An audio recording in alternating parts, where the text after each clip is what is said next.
In this episode, we are leaving Jolly Harbour, Antigua to Deshaies, Guadeloupe. We lifted the anchor at 11:05 in the morning and we're going to Guadeloupe. ETA at this point is at 9 p.m.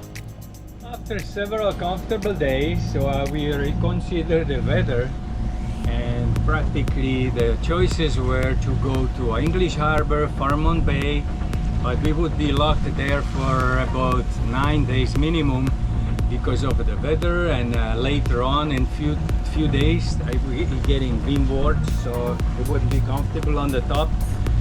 So we had a change of mind and we just do easy path to Guadeloupe, which is only 47 miles, and the wind shift works for us, and that's it, because overall long distance towards Grenada, we just want to do at least 50 miles a week. Okay.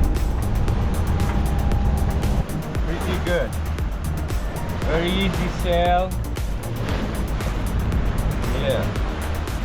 Because there were so many wind shifts a few days before, so the sea is calm. We didn't develop any particular waves. Now we almost sheltered by Guadeloupe. And we are approaching Guadeloupe, but we're short probably 20 degrees. So, but I enjoy using Code Zero, nice peaceful way, and then last 3 hours of the day we just motor up to Guadeloupe. So this is our real first time sailing, because when we left St. Bart to Jolly Harbour in Antigua, it was literally motoring, right, all the way. Yeah. So this really is a nice, comfortable sailing so far. Yeah. Well, this is first real test of Starling. Look the amount of obstacles we have in the way. Mast right over there, actually boom, right over there. I don't know if sails there are any obstacles, but the angle, piece of aluminum right over, still running.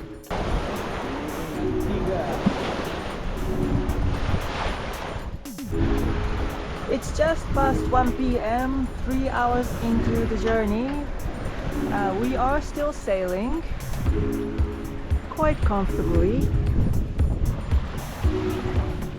That's Montserrat over there. I don't know if you can see that. It's been 5 hours and 30 minutes since we left Jolly Harbour. The last half an hour I kept an eye out for unusual encounter with whales or dolphins, but so far nothing. The only things that I saw was a couple of small flying fish.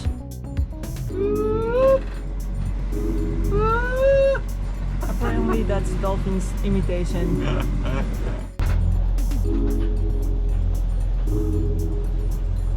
It's been 6 hours and 30 minutes since we left Jolly Harbour. As you see, water is really flat, very peaceful, easygoing motor sailing at the moment.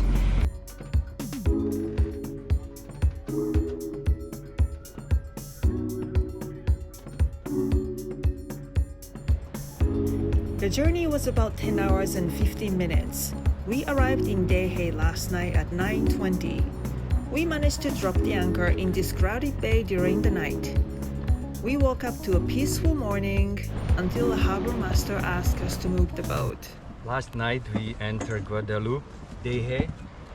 Actually, theoretically it should be calm, but once we approached, a lot of leftover waves. I don't know how they multiplied, but they just came right over here, and it was quite rolly.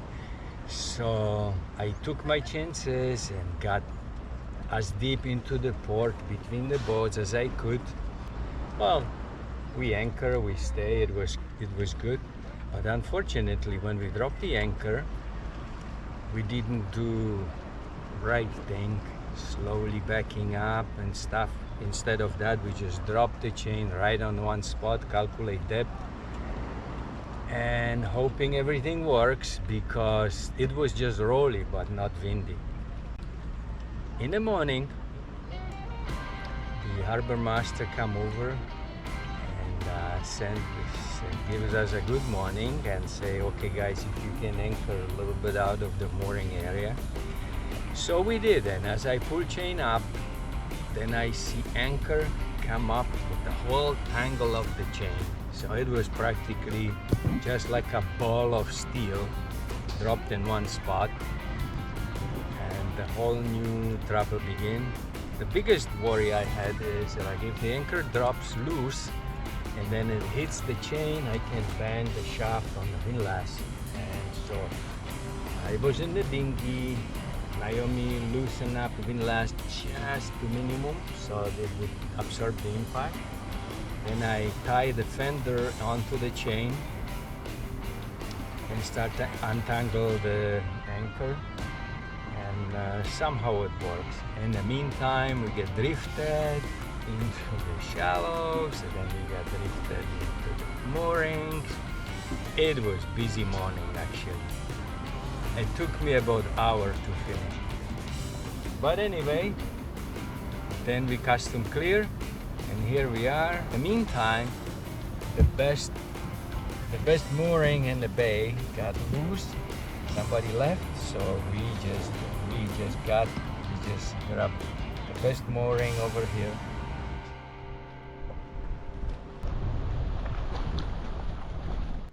Guadeloupe.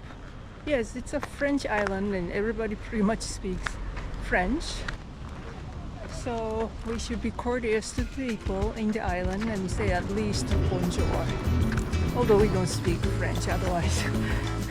Later in the afternoon, we went to the town. We didn't realize it was during the siesta time and all restaurants and bars were closing. So much for relaxing with a cold drink on the beach. But we found a bus stop near the dinghy dock, so we may plan a day trip somewhere for another day.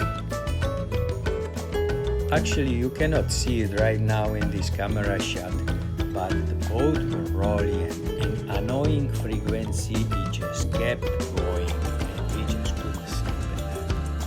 So we thought that we would stay here for a few nights, but instead we're moving today to another port, and we're gonna come back in a couple of days to clear out for departure.